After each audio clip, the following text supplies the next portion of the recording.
গতকালকে চাকসুতে দাঁড়িয়ে মাইক ধরে লাইভে এসে তারা ঘোষণা দিয়েছে যে বাংলাদেশ থেকে উদীচী এবং ছায়ানটের নাম নিশানা মুছে দিবে। কারা হামলা করেছে এটা একদম স্পষ্ট, এবং সরকার এটা জানে যে এই হামলা হতে পারে।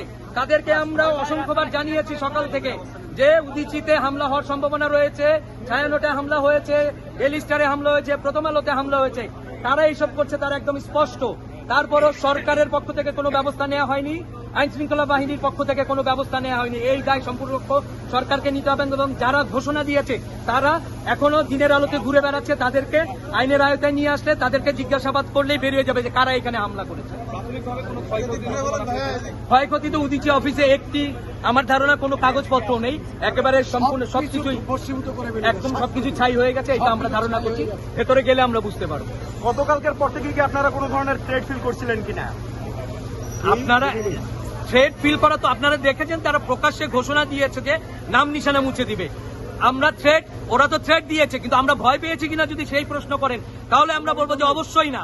কারণ আপনি দেখেন 99 সালে যশোরে আমাদের 10 জন শিল্পী কর্মীকে হত্যা করেছিল, তারপরে আমরা থেমে থাকিনি। 2005 সালে নেত্রকোনায় আমাদের 2 জন কর্মী সহ 8 জনকে সেখানে হত্যা করা হয়েছিল। আমরা তারপরেও আমাদের কার্যক্রমে একদিনের জন্য বন্ধ থাকেনি, এবং গতকালকে যে হামলা আসার পরেও, থ্রেট আসার পরেও আমরা বলেছি যে আমরা আমাদের কার্যক্রম পরিচালিত করবো, আমরা আমাদের কার্যক্রম অব্যাহত রাখবো। আজকে আমরা ছায়ানটের সামনে গিয়ে কর্মসূচি পালন করে এসেছি। আমরা যখন বাসায় ফিরছিলাম তখন আমরা খবর পেয়েছি যে এইখানে হামলা হয়েছে।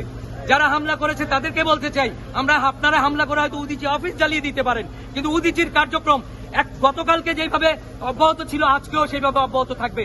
এবং যারা এই হামলার সাথে জড়িত, রাষ্ট্রপক্ষ এবং প্রশাসনকে বলবো অবশ্যই তাদেরকে আইনের আয়তায় এনে তাদেরকে শাস্তির আয়তায় আনতে হবে। অন্যথায় উদীচী সারা বাংলাদেশে যেইভাবে আন্দোলন সংগ্রাম গড়ে তুলতে হয় এবং তাদের বিরুদ্ধে লড়াই সংগ্রাম জারি রাখতে হয়, সেইটা আমরা জারি রাখবো।